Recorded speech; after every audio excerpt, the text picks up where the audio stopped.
오늘 이스라엘 백성들이 이제 시내산에서 출발을 했습니다. 행진하는 이 백성들을 따라가 보면 뭐가 보이는가 하니 민수기는 이 긴 세월의 다양한 일들로 기록할 수 있었을 텐데 유독 이스라엘 백성들의 여러 가지 원망과 불평에 대해서 기록을 하고 있어요. 천천히 다시 민수기를 곱씹어 보면 그렇습니다.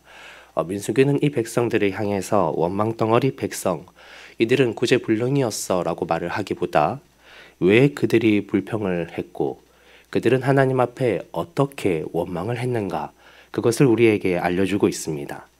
특히 11장에는 여러 사람들의 삶의 질문들이 담겨져 있죠. 이제 막 아주 애굽에서 열심히 살다가 그저 사람들의 기준과 생각 가운데 있다가 하나님의 법을 따라가기로 한 이 백성들이 삶으로 부딪히며 얻는 질문들이 있는 것입니다. 하나씩 살펴보면 우리의 삶의 질문이기도 한데 그들의 삶을 우리가 오늘 한번 따라가 보겠습니다. 먼저 이스라엘 백성들의 질문이 있었어요. 그들의 믿음이 흔들리고 그들이 자신의 탐욕을 어찌하지 못할 때 그들의 질문이 이렇게 나타납니다. 20절입니다. 냄새도 싫어하기까지 한 달 동안 먹게 하시리니 이는 너희가 너희 중에 계시는 여호와를 멸시하고 그 앞에서 울며 이르기를 우리가 어찌하여 애굽에서 나왔던가 함이라 하라. 하나님이 고기를 먹지 못한 것에 불평하는 이 백성들에게 고기를 주기로 약속하시면서 그 백성들의 태도와 자세를 말씀하십니다. 백성들이 말하죠. 우리가 어찌하여 애굽에서 나왔던가? 왜 우리가 출애굽을 했지라고 지금 이 백성들이 말하고 있더라는 거예요. 하나님은 분명히 모세를 통해서 그들이 왜 출애굽을 하게 되었는지 알려주셨습니다.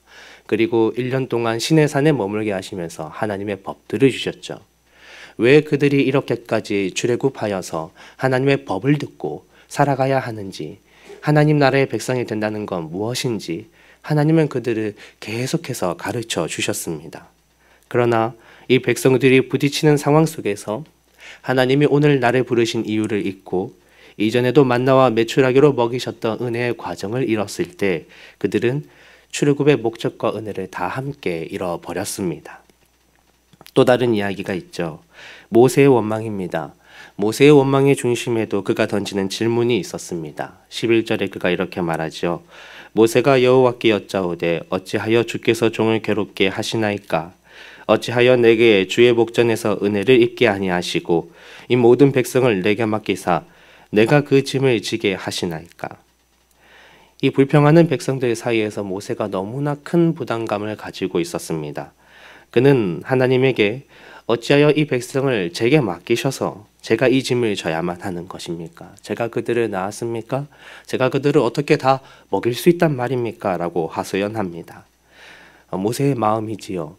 제가 왜 이 짐을 져야 하냐고 묻고 있습니다. 오늘 말씀에 나타나는 모세의 이 말들을 보면 계속해서 내가라는 것이 반복되어지고 있습니다. 내 짐으로 여기고 있죠. 하지만 사실 이전의 모습을 돌아보면 하나님이 그에게 어떻게 행하셨는지 우리는 다 알고 있습니다. 처음부터 하나님 앞에서 모세는 이스라엘의 지도자가 되기를 거부했습니다. 그럼에도 하나님이 그를 보내셨고 그가 할 수 없는 것들을 도울 사람도 붙이셨고 그리고 무엇을 해야 하는지 어떤 말을 해야 하는지 사실은 하나하나 주님이 다 인도해 오셨습니다. 그런데도 모세가 이게 너무 힘들어서 내가 스스로 이 짐을 지고 있다고, 내가 스스로 문제를 해결해야 한다고, 이 모든 짐이 내 짐이라고 생각할 때 그는 하나님께 질문할 수밖에 없었습니다. 왜 제가 이 짐을 져야 합니까? 라고 말이죠. 그리고 또 한 사람이 나타나는데 여호수아가 등장합니다. 하나님이 모세에게 그를 도울 70인의 장로를 세우게 하십니다. 그리고 그들을 예언하게 하시는데 모여야 할 사람 중 2사람이 빠졌습니다. 이유는 알 수 없는데 그들이 자기들의 진영에 머물러 있고 장막에 나오지 않았대요.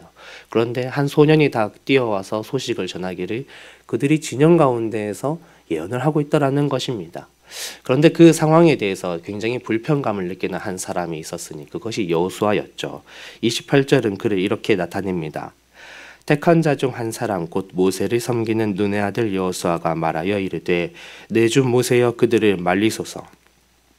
민수기는 이 순간 아주 중요한 대목을 짚고 있습니다. 택한 자 중 한 사람 곧 모세를 섬기는 눈의 아들 여호수아가 말하고 있다고 해요.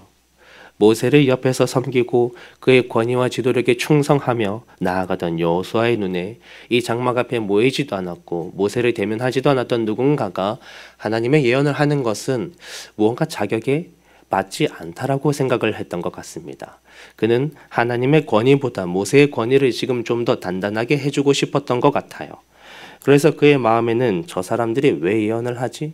왜 이런 일이 일어나는 것이지라는 의아함이 있었고 모세에게 이걸 말려야 하지 않겠냐고 질문을 합니다. 그러나 모세는 그에게 말해주죠. 네가 지금 나를 위해서 시기를 하느냐? 그러나 나는 하나님이 그의 영을 모든 백성에게 주셔서 그들 모두가 선지자가 되게 하시기를 원한다. 오늘 말씀들이 우리에게 보여주는 것을 잘 살펴보면 우리가 탐욕에 빠지고 삶의 짐에 허덕이고 주변에 일어나는 일들에 의아하고 원망하게 되는 때가 언제인가? 우리 삶에서 하나님을 빼고 하나님을 제외할 때라는 것을 알게 됩니다. 하나님이 오늘 나를 부르신 뜻과 계획이 있음을 알 때 우리는 탐심에 빠지기보다 부르신 목적을 향해 나아가죠. 하나님이 모든 문제 가운데 나를 인도하시고 나보다 먼저 행하고 계신다라는 것을 알 때 삶의 짐이 있어도 이 삶의 멍에를 주님과 함께 메고 나아가는 것으로 여깁니다. 하나님이 이 세상 가운데 모든 것을 통치하고 계셔서 때로는 내가 이해하지 못하는 일이 일어날 수 있다는 것도 인정할 때 우리는 내 편견에서 벗어나 하나님의 행하심을 깨달아가게 되죠. 오늘도 내가 살아가는 하루 속에서 하나님이 빠져 계시면 빠져 계실수록 우리의 삶은 혼란스럽습니다. 그러나 하나님과 함께 동행하면 동행할수록 우리의 삶은 또렷해집니다. 우리가 가야 할 길은 너무나 분명합니다. 하나님 나라의 백성 되신 여러분, 늘 그래왔듯이 오늘도 주님과 함께 동행하시고 주님과 함께 동행할 때 주님이 열어주시는 귀한 소망의 길로 나아가는 저와 여러분 모두가 되시기를 주의 이름으로 축복합니다. 기도하겠습니다.